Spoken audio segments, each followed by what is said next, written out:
ചേച്ചി ഞാൻ ഇറങ്ങാം. ഇറങ്ങിക്കോ, വീട്ടിൽ കാണാം. സിസ്റ്ററിന്റെ റൂംമേറ്റിനെ ഈടായിട്ട് എന്തൊക്കെയോ ഒരു മാറ്റം ഉണ്ടല്ലോ, ശ്രദ്ധിച്ചാലും അവളൊരു പയ്യനുമായിട്ട് ഇഷ്ടത്തില്ല.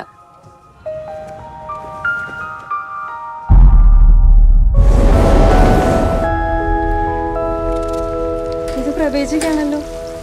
ഇതിപ്പോ ആരയക്കാനാ? ഒന്നും കാണുന്നില്ല.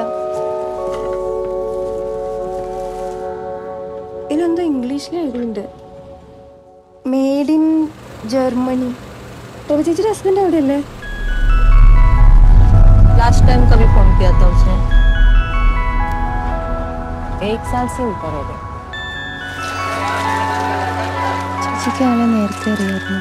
തീരെ അറിയത്തില്ലായിരുന്നു. ഒരു ദിവസം അച്ഛൻ വിളിച്ചേച്ച് വീട്ടിലോട്ട് വരാൻ പറഞ്ഞു. ഞാൻ ചെന്നപ്പോഴത്തേക്ക് അവർ കല്യാണമൊക്കെ നിശ്ചയിച്ചു കഴിഞ്ഞു. ഒട്ടും അറിയാത്ത ഒരാളെ എങ്ങനെയാ കല്യാണം കഴിക്കാൻ കുഞ്ഞിന് പറ്റുമെന്ന് തോന്നുന്നില്ല.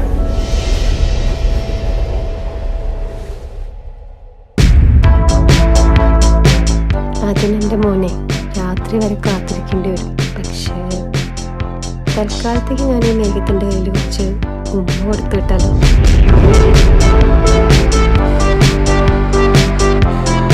ഈ ഭാവിയെ പറ്റി ചിന്തിക്കാറുണ്ട്.